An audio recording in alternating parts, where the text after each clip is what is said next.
부산 지역 이슈를 집중 분석하는 시간 헬로 이슈 토크입니다. 오는 4월 15일은 제22대 총선거일입니다. 전국적으로 정치적 지형 변화와 민심 파악에 정치권은 분주한 모습을 보이고 있는데요. 특히 부산은 2030 부산 엑스포 유치 실패로 인해 예측하기 힘든 민심에 총선 최대 격전지로 꼽히고 있습니다. 오늘 헬로 이슈 토크에서는 최근까지 수렴된 총선 이슈를 종합해 전문가의 의견과 향후 전망을 들어보는 시간 마련했습니다. 차재권 부경대 정치외교학과 교수 나와 계십니다. 네, 교수님 어서 오세요. 예, 안녕하십니까. 네, 교수님 우선 21대 국회를 전반적으로 평가해 본 후에 이번 총선에 대한 이야기를 나눠보면 훨씬 이해도가 높을 것 같습니다. 네, 지난 21대 국회 총평은 어떻습니까? 저는 21대 국회는 사실 시작할 때 굉장히 거대 여당이 형성되는, 그래서 거의 뭐 합해서 180석 가까운 뭐 그런 그 진보 진영의 의석이 그 정도 계산되는 정도로 지형이 형성되어서 많은 국민들이 아마도 강력한 개혁 입법이 시도될 거다 이렇게 예상을 했었는데, 그리고 이제 정부 그때 당시에 정부도 문재인 정부로서 상당히 진보적인 성향의 정부였기 때문에 개혁 입법이 될 거다 이렇게 생각했는데 국민들의 기대 수준에 미치지 못했다. 뭐 그렇게 봅니다. 그래서 전반기 어떻게 21대 국회를 나눠보면 전반기 2년과 후반기 2년으로 나눠볼 수 있는데, 전반기 2년은 문재인 정부와 함께하면서 국민들의 어떤 높은 계획에 대한 어떤 그런 기대 이런 것들을 제대로 충족시키지 못해서 또 실망을 시켰고, 후반기는 윤석열 정부와 함께 거의 가는 시기였는데, 이때는 윤석열 정부와의 어떤 야당인 민주당과의 어떤 정치적 경쟁 그 틀 속에서 또 다른 개혁 입법들이 좌절되는, 그래서 이래저래 저는 21대 국회는 국민들로부터 따가운 눈총을 받을 수 없는, 그래서 사실 그 입법 성과의 측면에서 보면 대단히 좀 저조한, 그래서 개혁에 대한 국민의 기대를 전반적으로 조금 저버리는 그런 국회였다. 그래서 전체적으로 보면 한마디로 실망스러운 국회였다, 그렇게 볼 수 있을 것 같습니다. 네, 전체적으로 국민들이 여야 모두 조금은 실망스러운 눈초리를 보냈던 것 같습니다. 네, 이제 총선이 얼마 남지 않았죠. 부산 지역 정계 분위기는 현재 어떤 것 같습니까? 부산 지역은 전체적으로 지금은, 부산은 원래 이제 좀 지역주의 그리고 그 국민의힘을 비롯한 보수 진영의 어떤 색깔이 굉장히 강한 지역이었는데, 그런 측면에서 보자면은 조금은 민주당을 포함한 진보 진영의 어떤 정치적 경쟁력이 조금 더 강화되고 있는, 그래서 전체적으로 보면 일방적인 기울어진 운동장이었는데 그 기울어진 운동장이 조금씩 펴지고 있는 그런 느낌, 그리고 그런 느낌을 주게 된 근본적인 이유는 이 지역이 그런 보수가 굉장히 유리한 지역임에도 불구하고 워낙 그 윤석열 정부가 갖고 있는 여러 가지 실정들이 조명되면서 윤석열 정부에 대한 평가들이 좀 낮아지면서 그런 것들이 전체적으로 민주당을 포함한 진보 진영의 정치적 경쟁력을 조금 복원하는 그런 효과를 거두고 있는, 그래서 이번 총선은 전체적으로 보면 조금 진보 진영의 정치적 경쟁력이 복원되면서 경합이 예상되는 지역들이 늘어나고 있는 그런 추세로 가고 있다, 그렇게 볼 수 있을 것 같습니다. 네, 올해 총선에 적용될 선거구 획정안이 지난해 나왔죠. 현재 유불리를 좀 따져볼 수 있을까요? 선거구 획정안은 아직 획정된 건 아니고요. 그건 최종적으로 이제 뭐 획정이 돼야 되는데, 정치개혁위원회나 이런 데서 나오는 현재 이 개혁안으로 획정안으로 보자면은 부산은 18개를 그대로 유지를 하는데 남구 같은 경우 가벌로 합쳐져 있던 것들을 하나로 합구하고 대신에 북구 같은 경우를 분구하고 강수구를 독립시켜서 가는 그 방식이 지금 현재로 나와 있는 상황인데, 이것도 어떻게 될지는 알 수 없습니다. 그런데 만약에 지금 현재 나와 있는 그 선거구 획정안대로 획정이 된다라고 하면은 저는 뭐 민주당과 그다음에 국민의힘이 서로 하나씩 주고받기 때문에 정치적으로는 좀 저는 균형을 이루는 그런 상황이 되지 않을까. 왜냐하면 남구가 가벌로 합쳐질 경우에는 민주당이 조금 불리한 측면이 좀 있는 거고, 북구가 분구가 되고 강서구가 또 독립되게 된다면 거기에서 민주당은 한 석 정도 더 늘릴 가능성을 좀 전체할 수 있기 때문에 저는 전체적으로 좀 균형이 맞는 그런 획정안이 될 거다, 그렇게 봅니다. 네, 어떻게 보면 민주당 쪽에 조금 더 유리할 수 있다, 이렇게 받아들일 수 있을까요? 약간 유리할 수도 있다라고 봅니다. 왜냐하면 민주당 남구 가벌이 사실 그렇게 되면 합구가 되면 현역 의원 간의 경쟁이 되어서 아무래도 이 지역이 이제 국민의힘의 어떤 영향이 강한 지역이다 보니까는 박재호 의원이 조금 이렇게 경쟁력이 못 미칠 수 있지만 그럼에도 네. 불구하고 저는 현역 의원 간의 경쟁은 그 결과를 알기가 굉장히 어렵다. 그런 점에서 민주당은 저는 그 북구의 분구에 따른 좀 반사 효과 하나 하고 그다음에 남구 갑을 합구 지역에서의 어떤 경쟁을 제대로 한다면은 민주당이 조금 더 유리한 측면이 있지 않을까 하는 생각은 합니다. 네, 추가적으로 이 더불어민주당 전재수 의원은 네. 부산 민주당으로서는 매우 환영할 만한 일이다 이렇게 평가를 했는데 네, 교수님이 보시기엔 좀 어떻습니까? 민주당으로서는 해볼 만하다. 그렇지만 뭐 약간 현역 간의 경쟁을 피하고 싶을 겁니다. 아마 네. 남구 가벌의 현역 의원들은 서로 경쟁을 피하고 싶고 그래서 둘이 힘을 합쳐서 어떻게든 남구 가벌을 분구 상태에서 그대로 지켜보고 싶은 생각이 있을 겁니다만 그렇게 되기는 쉽지는 않을 거다. 그렇지만 민주당 전체적으로 보면 아무래도 그 강서라든지 북구 같은 경우 민주당이 낙동강 벨트로 관리하는 지역이지 않습니까? 네. 그런 지역에서 하나의 선거구가 늘어난다는 건 민주당 입장에서는 조금 더 유리하다고 판단할 수 있는 충분한 근거가 된다고 봅니다. 네, 반면에 국민의힘 박수영 의원은 전혀 불리할 게 없다 이렇게 이야기를 했습니다.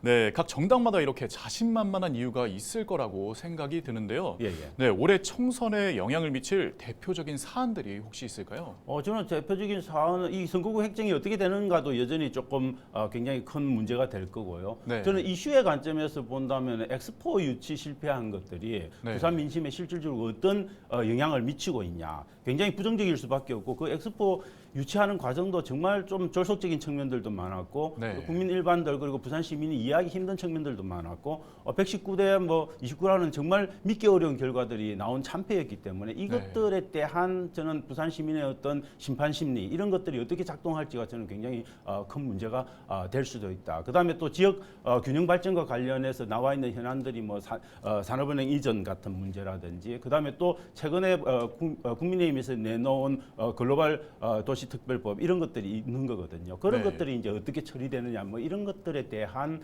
아마 시민적인 심판이 좀 있을 수 있다 그렇게 봅니다. 네, 엑스포 관련된 내용과 또 항상 나오는 지방 균형 발전 관련된 내용들 그렇죠. 말씀해 주셨는데 네네. 조금 더 구체적으로 들어가 보겠습니다. 네네. 엑스포 실패를 만회하고 또 재도전, 유치 성공 이런 공약들이 이번 총선에 다시 나올 가능성이 있다고 보십니까? 저는 뭐 당연히 나올 가능성은 꽤 있다. 그렇지만은 엑스포를 그냥 5년 미루어서 다시 한번 대전해 보자라고 이야기하기는 좀 쉽지는 않을 거다. 왜냐하면 다음 거에 근데 엑스포의 개최지 35년 개최지 엑스포에 도전하는 도시가 뭐 중국의 아주 유명 도시지 않습니까? 네. 유명한 도시이기 때문에 저는 중국이 다시 중국을 경쟁 상대로 해서 도전하기는 좀 쉽지 않은 측면들이 있기 때문에 아마 저는 엑스포에 다시 도전하거나 아니면 엑스포에 준하는 다른 종류의 메가 이벤트에 대한 도전들을 조금 양당에서 고민하고 있지 않을까 그런 생각은 합니다. 네, 어떻게 보면 엑스포를 또다시 도전하는 것보다는 엑스포 못지않은 못지않는 메가 이벤트들이 있을 수 있죠. 뭐 아주 심한 경우에는 하계 올림픽 같은 것들도 도전해 볼 수 있고 다양한 방식들이 있을 수는 있습니다만 그런 것들을 하려면 이제 좀 정치적 상상력이나 또 현실적 가능성 이런 것들을 다 따져봐야 될 문제들이 많을 겁니다. 네, 쉽지 않은 사안인 것 네. 같습니다. 네, 다음으로 지방 균형 발전 관련된 사안은 항상 총선마다 또 단골 사안이지 않습니까? 네.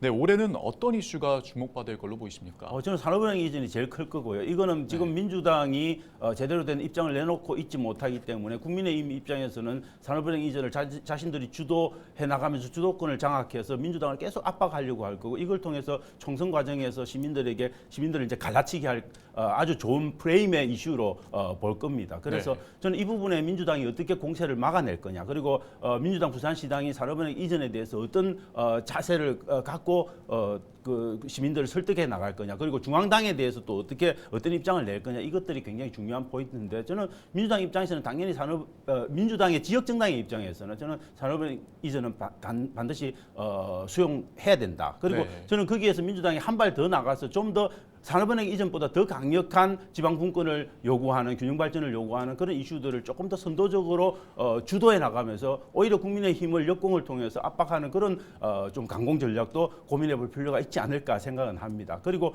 그 외에 이제 국민의힘에서 지금 내놓고 있는 글로벌 허브 도시 네. 특별법 뭐 이런 것들이 이제 저는 제가 뭐 내용을 보면 실제적으로 그 내용이 아주 구체적이고 정말 충실하다 이런 인상은 받지는 못했습니다만 적어도 네. 시민들한테는 부산을 그래 글로벌 허브 도시로 만든다는 건 좋은 일이야. 이런 충분히 이제 프로파간다 할 수 있는 부분들이 있는 거거든요. 그랬으면 이제 민주당 입장에서도 이 부분에 대해서 어떤 입장을 내놓을 건지, 네. 만약에 비판을 한 다음에 비판을 하면서 어떤 민주당스러운 대안을 내놓을 건지 이런 것들에 대한 고민들이 저는 좀 될 수밖에 없다 생각이 들고요. 그다음에 뭐 또 저는 이제 지역 지금 이제 의대 정원도 네. 느리지 않습니까? 그러면 자연스럽게 지역 의대 확장하거나 아니면 증설하는 그런 문제들이 있을 수 있으니까 저는 이런 네. 문제들도 아마 지역의 균형 발전과 관련해서는 굉장히 중요한 이슈로 이번 총선에서 다뤄질 가능성이 높다 그렇게 봅니다. 네, 이 지역 의대 신설도 그러면 핵심 이슈로서 작용을 하게 될까요? 저는 충분히 작용할 수밖에 없다라고 보는 거고요. 부산이 글로벌 허브 도시가 되든 아니면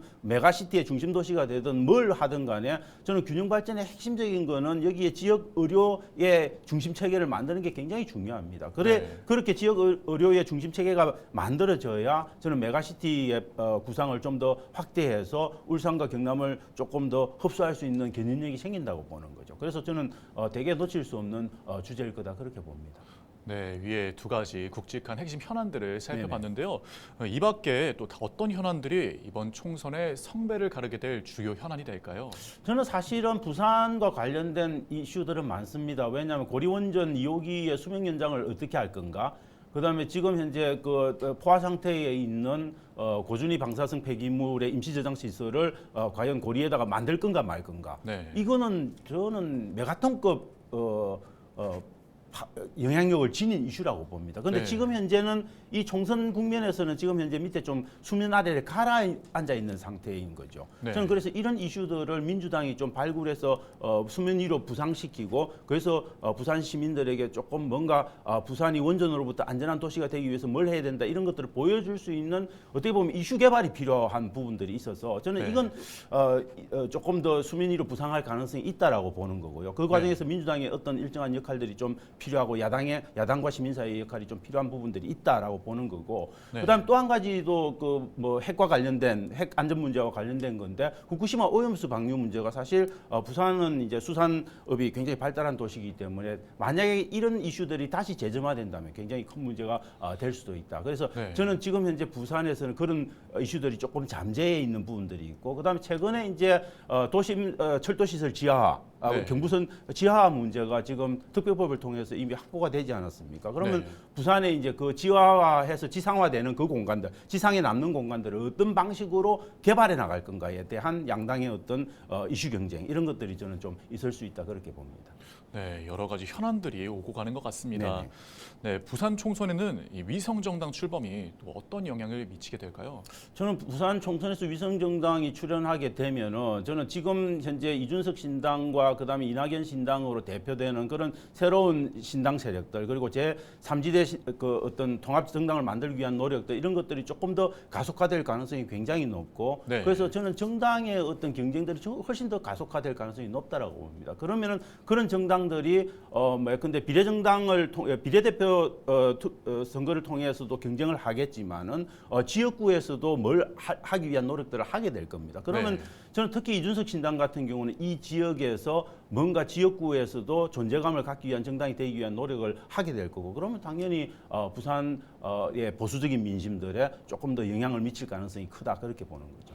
네, 부산은 대선과 지방선거는 민심에 큰 영향을 받지만 또 총선은 그렇진 않다 이런 평가를 받고 있는데요. 네, 교수님 생각은 어떠십니까? 제가 이제 과거에 지난 역대 선거의 자료들을 보면 부산은 뭐 잘 아시겠지만 대선은 사실 한 번, 두 번 이렇게 출렁거렸습니다. 네. 완전히 붉은색으로 갔다가 완전히 파란색으로 가거나 다시 붉은색으로 가거나 네. 지방선거도 마찬가지입니다. 7회 선거부터 시작해가지고 붉은색 갔다가 파란색 갔다가 또 붉은색 가는 네. 그런 저는 되게 급변침 이 민심의 급변침이 일어난 선거들이 지방선거와 대통령 선거였다면은 오히려 총선은 그렇지는 않았습니다. 총선은 네. 꾸준히 저는 적어도 민주당이나 진보 세력의 입장에서는 꾸준히 기울어진 운동장을 조금 더 이렇게 정리해 나가면서 그런 그 균형을 잡아 나가는 그런 일정한 흐름들이 있었다는 겁니다. 그래서 이번 총선도 아마 그 영향력 속에 있지 않을까. 그렇다면 21대 총선보다는 조금 더 민주당을 포함한 진보 진영의 어떤 경쟁력이 조금 조금 더 강화되는 형태로 나타날 가능성이 좀 있지 않을까. 적어도 역대 선거의 결과들은 그런 어떤 트렌드와 패턴을 보여주고 있다. 그렇게 볼 수 있을 것 같습니다. 네, 어떻게 보면 민주당 입장에선 총선의 민심을 잡는다면 이 부산 지역에서도 이 민주당이 많은 부분 또 활약을 할 수 있을 것이다. 이렇게도 생각할 수 있을 것 같아요. 예, 그렇죠. 지금 뭐 벌써 이제 근데 지난 21대 총선에서 민주당이 그 이전에 20대 총선에서 받았던 5석에서 3석으로 후퇴를 했습니다만 네. 실질적으로 지역구 득표수의 관점에서 보면 훨씬 더 확장된 득표를 보여줬거든요. 네. 단지 그때는 워낙 양당 간의 경쟁이 강화되면서 소선거구제라고 하는 선거제도의 특징 때문에 네. 사실 국민의힘이 15석을 가져간 것일 뿐이거든요. 네. 그런데 이번에 만약에 이준석 신당을 포함한 제3지대 정당들이 나와서 이쪽에서 약한 보수 지지층을 공략하거나 하는 그런 어떤 변수들이 생겨나면 저는 민주당이 그 반사의 이익을 얻게 될 가능성, 그래서 생각보다는 조금 더 민주당의 의석수가 확대될 가능성, 이런 것들을 예상해 볼 수는 있을 것 같습니다. 네, 그렇군요. 이번 총선에서는 이 네거티브성 공격이 심화될 것이다. 이렇게 예견하시는 분들이 많습니다. 예, 예. 네, 교수님께서는 또 어떻게 생각하십니까? 네거티브는 항상 그 달콤한 유혹입니다. 네, 그래서 맞습니다. 뭐 모든 선거에서 네거티브는 없을 수 없는 거고요. 어떻게 보면 네거티브는 네거티브라고 말을 하지만 사실은 그 안 네거티브라고 하는 건 되게 네거티브하게 들리긴 하지만 네. 그 안에서는 사실 네거티브가 필요한 부분도 있거든요. 왜냐하면 경쟁하는 상대가 잘못한 부분에 대해서 비판을 제기하면 그게 그냥 네거티브로 되는 부분들이 있기 때문에 저는 네. 적절한 네거티브는 선거에서 또 필요한 부분도 있다라고 봅니다만 네. 너무 그것에 올인해서 정책 선거로 나가야 되는 방향성을 잃는 것은 잘못된 거죠. 네. 그렇지만 이번 선거는 제가 볼 때는 부산 민심의 어떤 성향들을 보면, 특히 무당청 혹은 부동층을 중심으로 해서 민심의 어떤 방향들을 보면 그분들이 특정 정당을 싫어해서 내가 지금 취하는 태도를 보면은 특정 정당이 너무 싫다. 어떤 정당이 싫어서 내가 다른 정당, 그 대국에 있는 다른 정당을 좋아해서가 아니고 저 정당이 너무 싫으니까 경쟁하는 정당을 그냥 어쩔 수 없어 따라가는 경향이 굉장히 강합니다. 네. 그렇기 때문에 정당들 입장에서는 어떻게든 그런 민심들을 잡기 위해서는 네거티브를 통해서 상대 정당은 정말 나쁜 정당으로 몰아붙여야 되는 유혹에 시달리게 되기 때문에 자연스럽게 저는 이번 선거에서는 네거티브에 대한 유혹이 더 강해질 가능성이 매우 높다, 그렇게 봅니다. 네, 끝으로 이번 총선에 주목할 만한 이 동부산 지역의 선거구는 어디라고 보십니까? 저는 동부산 지역의 선거구는 저는 해운대 각 같은 경우는 지금 이제 어떻게 보면 국민의힘 입장에서는 사고지구당이죠. 왜냐하면 거기에 네. 지역위원장을 발을 빼버렸기 때문에 네. 이 지역에 이제 누가 오느냐, 이 부분이 저는 굉장히 하나 좀 초점이 될 수 있는 부분이고 네. 해운대 을 같은 경우, 그래서 뭐 하태경 의원 같은 경우가 이제 빠져나간 자리를 지금 제가 볼 때는 해운대 갑 같은 경우는 국민의힘의 판단은 여기에는 누구를 심어도 된다, 뭐 이런 판단을 좀 할 가능성이 있어요. 굉장히 네. 유리한 지역구라고 판단을 하게 되면 거기에는 가고 싶은 사람이 많게 되겠죠. 그러면 대통령을 중심으로 한 친윤 세력들이 경쟁을 하게 될 가능성이 많고, 심지어 저는 대통령의 굉장히 접근 세력 몇몇이 경쟁을 하면서 그 자리를 차지하기 위한 노력을 하게 될 가능성이 높기 때문에 저는 네. 이 지역에 누가 오느냐, 그럼 이 지역에 경쟁하는데 이 지역에서 빠지게 되면 그분이 어차피 또 다른 지역으로 가야 되지 않습니까? 네. 그러면 자꾸 풍선 효과들이 나타날 가능성이 있어서 저는 해운대 갑에 누가 주자로 결정되느냐, 특히 국민의힘 주자로, 이것도 네. 굉장히 지켜볼 문제라고 보는 거고, 해운대 을 지역도 마찬가지죠. 민주당은 민주당이 이제 뭐 지금 이제 민주당과 그다음에 제가 볼 때는 이제 지금 있는 그 국민의 현역에 대한 단수 공천이 일어날 가능성이 매우 높은데 네. 그런 부분들하고 이제 어떤 경쟁 구도를 만들어 나갈 거냐, 이런 것들도 굉장히 중요하고, 기장 같은 경우에는 저는 오규석 무소속 후보가 아직도 남아 있습니다. 이분이 네. 어떻게 거취를 결정할 거냐, 뭐 이 부분도 전체 선거 판세에 영향을 미칠 가능성이 굉장히 높고, 뭐 동네 같은 경우에도 조금 그런 가능성들 부분들이 있는 거고요. 네. 동네 같은 경우는 최근에 여론조사에서 굉장히 보수적인 민심이 조금 진보적인 성향으로 바뀌고 있다, 이런 것들이 보여지고 있는 부분들이 있어서 이런 부분들도 좀 지켜볼 지역구다, 그렇게 봅니다. 네, 오늘 말씀을 쭉 들었는데 교수님의 말씀을 통해서 시청자분들도 총선 관련 주요 이슈들을 잘 이해하셨을 것 같습니다. 네, 오늘 말씀 여기까지 듣겠습니다. 고맙습니다. 예, 감사합니다. 올해 총선이 가시권으로 들어선 지금 여야의 최고 목표는 두말할 것 없이 총선 승리입니다. 하지만 총선 승리가 도전자의 미래가 아닌 부산과 부산 시민, 또 지역 구민들의 미래를 위한 각오이자 포부여야 할 텐데요. 그 그 옥석을 가릴 유권자들의 판단 역시 더더욱 단단해져야 할 때가 아닌가 생각해 봅니다. 이번 총선에 부산 시민들의 냉정한 시선을 기대해보며 오늘 헬로 이슈 토크는 여기서 마치겠습니다. 시청해주신 여러분 고맙습니다.